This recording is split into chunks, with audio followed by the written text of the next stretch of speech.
Dios para Israel le sembró desde su inicio: ustedes son mi real sacerdocio, son mi pueblo escogido, son un linaje especial. Dios les metió en la mente a ellos: ustedes han sido escogidos de entre todos los pueblos de la tierra, y no por ser los mejores, sino que Dios se agradó de ustedes. Entonces Israel se fue levantando con esa conciencia.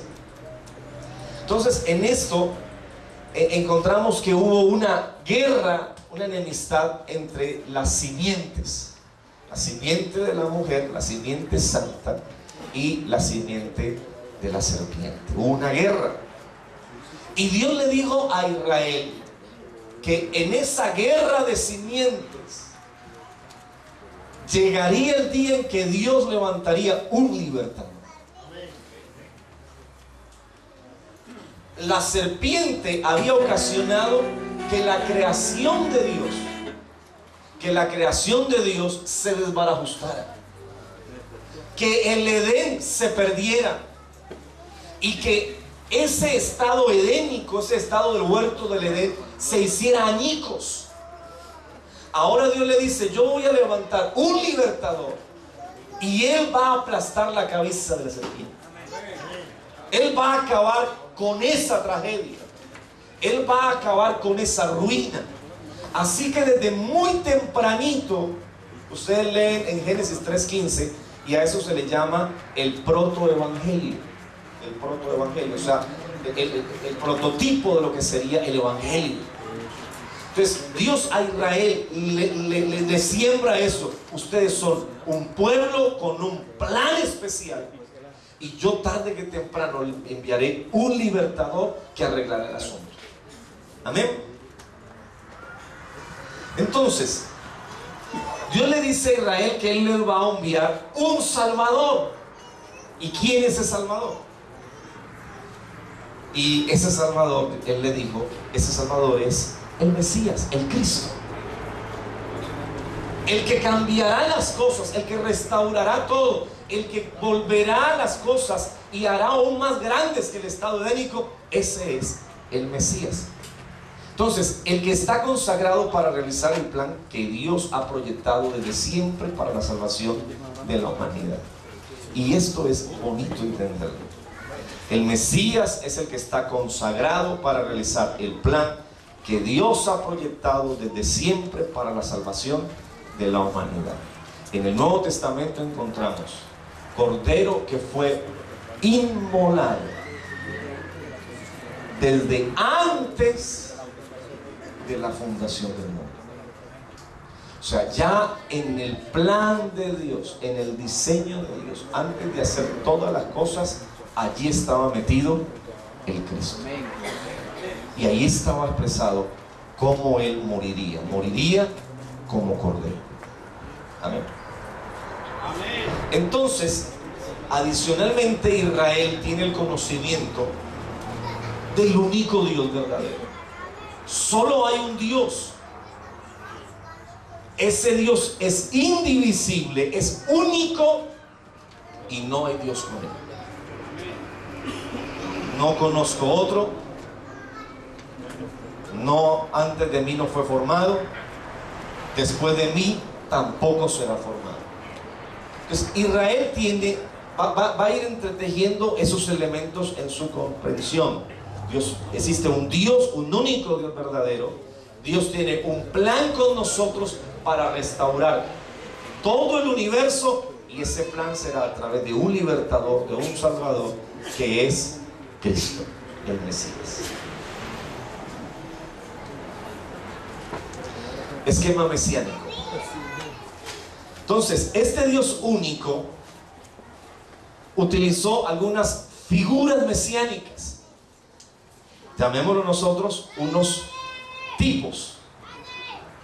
En la tipología lo llamaríamos así, unos tipos, unas figuras que nos hablarían de cómo sería el Mesías cuando Él viniera realmente aquí a la tierra. Y dentro de esas figuras hay tres figuras bien importantes.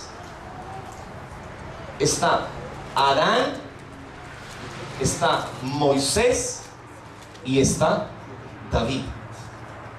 Adán es el primer hombre, el hombre que estuvo cuando todas las cosas estaban en armonía, cuando todo marchaba bien, el estado ideal para ese entonces. Moisés, para Israel, la figura de Moisés era una figura fundamental. Moisés marcó la vida de los israelitas fuertemente. Aún los fariseos le decían en su momento: nosotros sabemos que Dios le habló a Moisés, pero de este no sabemos nada. O sea, ellos decían: nosotros nos mantenemos en Moisés, porque sabemos que a Moisés Dios le habló cara a cara, pero de este no sabemos nada. ¿Sí? Moisés marcó la vida a nivel de lo que sería la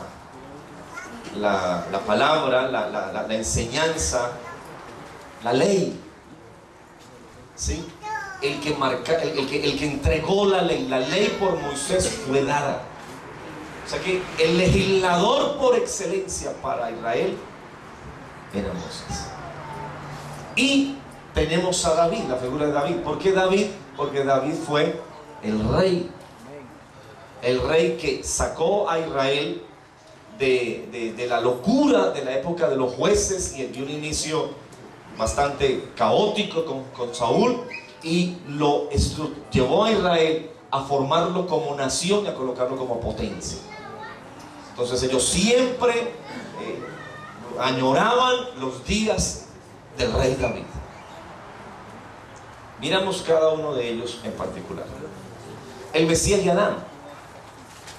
Con Adán perdimos el Edén, y con Adán perdimos el estado edénico. Antes de que Adán pecara, el hombre no tenía una naturaleza pecaminosa. Amén. Y eso es muy importante entenderlo. Adán no tenía naturaleza pecaminosa. Él era hombre, pero no era un hombre pecador. No era un hombre con naturaleza pecaminosa. Era un hombre perfecto. Y eso es muy importante entenderlo, porque nosotros hemos vivido humanidad ligada a pecaminosidad. Siempre. He aquí en maldad he sido formado, y en pecado me concibió mi madre.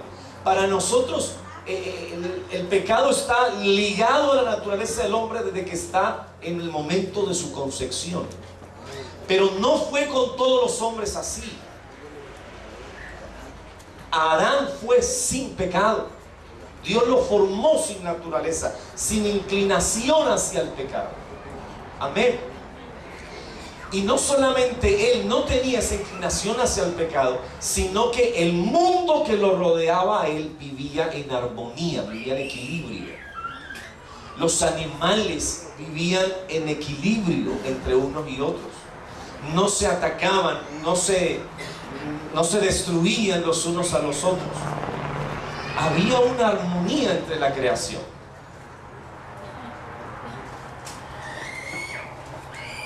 Hay dos conceptos que están allí en ese estado étnico que son bien interesantes: prosperidad y paz.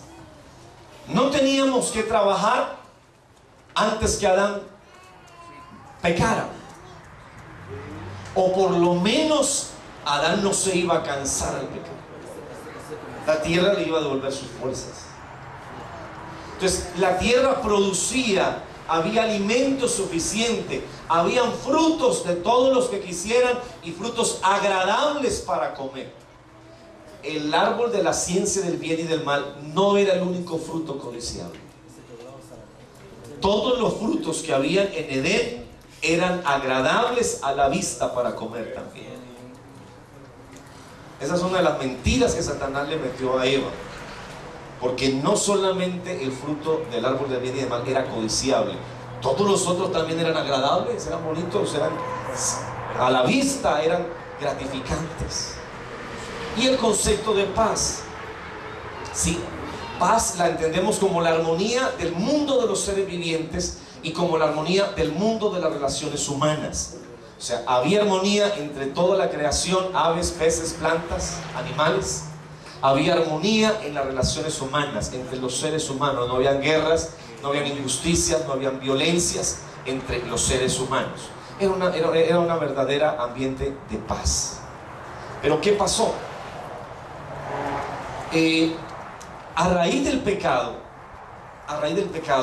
vino un gran desequilibrio en la creación de Dios. La armonía que se tenía en su inicio se desbarató. Pensemos en esto. La Biblia dice que Dios sujetó a toda la creación ¿bajo qué? Bajo maldición. La creación no pecó, los animales no pecaron, las plantas no pecaron, las aves no pecaron, los peces no pecaron. Ahora, si ellos no pecaron, ¿por qué mueren? Porque ellos no pecaron. El que había pecado era ¿quién? El hombre. Y la paga del pecado es ¿qué? Es la muerte. Pero miren que la caída del hombre, la caída de Adán, no solamente le introdujo el pecado al hombre y le introdujo la muerte al hombre, sino que Dios tuvo que sujetar a toda la creación a maldición por causa del hombre. Imagínense que las serpientes no murieran, hermanos. Imagínense que los ratones no murieran, que las ratas menos, que las cucarachas menos, ¿no? Las chiripas no murieran, los sapos no murieran. Entonces Dios tuvo que sujetar a toda la creación bajo maldición para tratar de mantener un ¿qué? Un equilibrio. ¿Sí? Porque si no, nosotros moríamos, pero ellos seguían vivos y el desequilibrio sería fuerte. Hay un ejemplo de eso en los Reyes, cuando Israel fue deportado. Cuando Israel es invadido por Asiria y sacado de su tierra y llevado al exilio, los asirios trajeron pueblos de diferentes lugares a poblar a Samaria y a todo la tierra de Israel, pero no trajeron la misma cantidad de personas que se llevaron, y eso ocasionó un desequilibrio de la población y los animales empezaron ¿a qué? A matar a las personas porque se multiplicaron mucho más que ellas. Entonces tuvieron que, llamen sacerdotes, llamen acá, explíquenle las leyes del Dios de la tierra para tratar de buscar una forma de equilibrio. Pero eso es lo que sucedería, o sea, si los animales no hubieran muerto. Pero gracias a Dios, Dios a toda la humanidad bajo maldición para mantener un cierto equilibrio en la creación. Entonces, con relación al futuro Adán, Amós 9, versos 11 y 13 dice: en aquel día yo levantaré el tabernáculo caído de David, cerraré sus portillos y levantaré sus ruinas, y lo edificaré como en el tiempo pasado. Ciertamente vienen días, dice Jehová, cuando el que ara alcanzará ¿a quién? Al segador, y el que pisa las uvas al que lleva la simiente. Los montes destilarán mosto y todos los collados se derretirán. Entonces miren que aquí se da algo que es interesante. El que está arando va a alcanzar ¿a quién? Al que está segando. O sea, va a haber una magnitud de trabajo.